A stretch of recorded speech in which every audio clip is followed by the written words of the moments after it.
I have yet to see if I'm going to actually make this a video. There's just a lot going on in my mind when it comes to introversion and extroversion.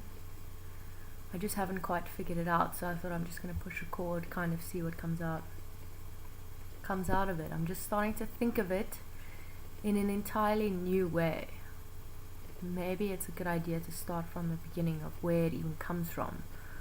Okay, so the terms introversion and extroversion were formed by Carl Jung, who's I like to call him, not really a spiritual psychologist. You can't even say, like, he hasn't created a framework to work in. It's more just like philosophy of psychology, I guess. I don't know. That's what I would label it. Many people would disagree, I guess. Anyhow, so Carl Jung, whom I love as well, came up with different archetypes of people to kind of just group them, you know, so we could see the differences in people and everything else. Anyhow, so he came up with this introversion and extroversion. And the way he explained it is, introverted people get fueled up, energized, refueled by spending time on their own, and their energy gets drained by being around big crowds of people. Whereas on the opposite end of the spectrum, an extroverted person gets refueled and energized, and feeds off, gets the energy from large crowds of people. And being alone or something drains their energy, they don't quite know what to make of it. So this has now got me thinking, based on my previous video, for a while actually, if there's even a distinction actually, if you look into it deeply, between an introverted person and an extroverted person. Is it not possible that it could all boil down to just being a socially conscious person and a socially unconscious person? I get that I'm oversimplifying it completely, and I'm sure there's many other things that come into play too. But if I'm thinking about it on a surface level, then that makes sense to me, because an introverted person, it's not to say that they can't ever go around large groups of people, because we do, but just not as often. Where the flip side is true for the extroverted person. So for me, it's kind of like I don't mind going out and doing the same thing, but I can't do it often. The whole getting drunk thing and whatever is not something that I can do often, because it does drain me. But the reason it drains me is because it feels like a repetitive thing. It's something I've done before and I keep doing it. It's not different anytime I do it. It's the same routine. You're drinking and then you're having these types of conversations, and it's not very often somebody new comes in and you have mind-blowing conversation, but essentially it's the same thing that you're doing. So it's repetitive, and it's not something I want to do often. It's not, and that's the only reason it drains my energy. If it was something new and something different, I could get excited about it and I'd want to go more often, and I'd because then there's things I do in large groups of people only as of recently, where I meet up with people who have the same interests. So there's this site, I don't know if you guys have heard of it, called meetup.com, where they make their own groups, like consciousness, people seeking truth or whatever, and they have these different groups, and then they have meetups. So how introverted can I possibly be if I go to meet up with a whole bunch of strangers? I can't be that introverted. But the thing is, if I had to do that in this town, I don't know, I'd freak out. Like, I won't go. Would any of you guys go on your normal missions that you would on a weekend sober without drinking? And then it's a good thing to ask, well, why not? Why not?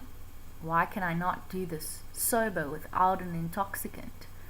And that's why I'm thinking this way for introversion and extroversion, because maybe the the extroverted person is socially conscious, but they just keep drinking as to avoid that reality, if I can say it in that way. Like, you know, it's essentially the same life that you've been living since you were, I don't know, probably a teenager, and some of us are 10 years down the line doing the same thing. So I mean, you have to get intoxicated and you have to drink in order to derive some sort of pleasure out of it, or some sort of fun or excitement. And then, of course, because you're intoxicated, it's going to be fun, and you're going to bounce off one another, you know, not ideas, but so you can get energized, and that is fun, because every time you do the drinking go out thing, it is a load of fun, but not all the time. So I don't know, kind of just wanting to put this out there to again draw back from somebody else to see if it's also being viewed in that aspect. If they, like I said, is there even a difference between an introverted person and an extroverted person, besides the fact that one is socially aware and conscious and the other one isn't? Or I don't know, I'm just viewing it in a different way from how psychology has taught us or educated us to view it, as if this is a type of person and this is a type of person. I'm just starting to think maybe it's just not like that, you know, because like I said, I'm enjoying different crowds that I enjoy. And yes, I do get that normal amount of anxiousness in the beginning, but once I'm there and I'm having these amazing mind-blowing conversations with all these people, I'm loving it. It's that, you know, in clubs and pubs or whatever else where there's normally those large crowds of people, it doesn't really, it's that small talk. It doesn't get further than small talk, as in my previous video where I said that's what makes me uncomfortable. And then I guess it would be the same for impersonal places with large groups of people, so like the mall or blah blah blah blah.